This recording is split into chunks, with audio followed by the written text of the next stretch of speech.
இல்ல இப்ப எடுக்கக்கூடிய நடவடிக்கைகள் நமக்கு பலன் குடுக்கணுங்கிறதுல எனக்கு மாற்று கருத்து இல்லை. இப்ப ஐயா ஷியாம் கூட சொன்னாரு, அப்சல்யூட் நம்பர பார்க்கக்கூடாதுன்னு. ம். அதனால தான் நான் சொன்னேன், நான் அப்சல்யூட் நம்பர் பார்க்கல. கிரைம் ம். அகைன்ஸ்ட் வுமனுடைய குரோத்தையும், ம். கிரைம் அகைன்ஸ்ட் சில்ட்ரனுடைய குரோத் 2023ல இருந்து 2024னுடைய ம். வளர்ச்சி விகிதத்தை தான் நான் கம்பேர் பண்றேன். யூபி, பீகாரோட ஒழிய அப்சல்யூட் நம்பர்ஸ நான் பண்ணல. அப்ப அவங்களுடைய வளர்ச்சி நம்ம வளர்ச்சியை விட கம்மியா இருக்குது.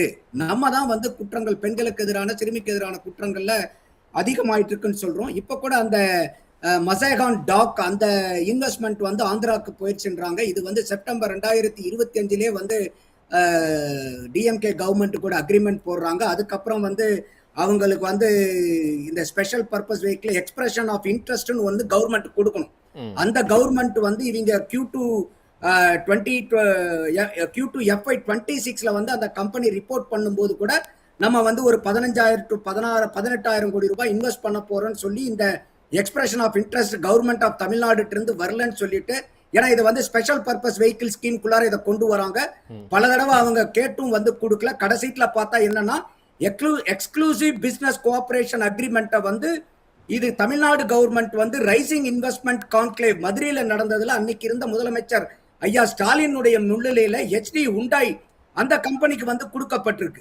அதே பாத்தீங்கன்னா அது 15-20 நாள் கழிச்சுதான் அது அறிவிக்கவும் செய்யப்படுது. அப்போ திமுகவினுடைய ஆட்சி இருக்கும் போதே இந்த முதலீடு தமிழகத்தினுடைய கையை விட்டு போயிடுச்சுங்கிறது தான் இன்னைக்கு ஆங்கில பத்திரிகை நாடேடுகள்லாம் வந்திருக்கக்கூடிய தகவல். ஆனா இப்ப அதை எப்படி பொய்யா சித்தரிக்கிறாங்கன்னா, இன்னைக்கு தாவேக்கா வந்தனால நாங்க மெமரண்ட் ஆஃப் அண்டர்ஸ்டாண்டிங் சைன் பண்ணுன முதலீட்டை கூட இவங்க தக்க வச்சுக்காம மாநிலத்துக்கு போகுதுன்னு ஒரு தவறுதலான பொய்யான, தவறுதல் கூட சொல்லக்கூடாது, பொய்யான பிரச்சாரத்தை பண்ணிட்டு இருக்காங்க. அதைத்தான் இப்ப டைம்லைன் போட்டு பக்காவா அவங்க பப்ளிஷ் பண்ணிட்டு இருக்காங்க. அப்போ திருப்பி நான் சொல்றது என்னன்னா, எதிர்கட்சிகள் ஆளுங்கட்சிய நீங்க விமர்சிங்க, அதுல நமக்கு எந்த விதமான மாற்று கருத்தும் இல்ல. ஆனா நீங்க அதை விமர்சிக்கிறத விட்டுட்டு எந்த உள்நோக்கத்தோட, எந்த உள்ளர்த்தத்தோட இந்த ஆட்சி 3 மாசம் காணா போயிரும், 4 மாசம் காணா போயிரும்னா மக்கள் கிட்ட அந்த மனநிலை இல்ல. நீங்க ஆட்சியில் இருக்கும் போதும் மக்கள் மனநிலையை உணர்ந்துக்கல, எதிர்கட்சியா இருக்கும் போதும் மக்கள் மனநிலையை உணர்ந்துக்கலன்னா நம்ம என்ன பண்றதுன்னு தெரியல. நம்ம மக்கள் தான் அதுக்கு உண்டான பதில கொடுப்பாங்கன்னு. இதுக்கு அப்பாற்பட்டு மின்வெட்டு போன்ற விஷயங்களுக்கெல்லாம் என்ன பதில் சொல்ல விரும்புறீங்க? சுருக்கமா முடிச்சிருங்க. கட்டாயமா அது இன்னைக்கு அவங்க அதுக்கு பதில் சொல்லி ஆகணும். இது நம்ம போன தடவை விவாதத்துல கூட சொல்லியிருந்தோம். ஒரு அரசாங்கமா இருக்கிறவங்க இன்னைக்கு அவங்க திமுக இருக்கக்கூடிய கட்சிக்காரங்க சபட்டேஜ் பண்றாங்கிறத நான் 100% மறுக்கவும் விரும்பல. அதுதான் 100% காரணம்னு சொல்ல விரும்பல. இருக்கலாம், இல்லாமல்லாம் இருக்காது. ஆனாலும் அதையும் மீறி இன்னைக்கு அரசாங்கம் அதை ஏபிளா ஹேண்டில் பண்ணணும்.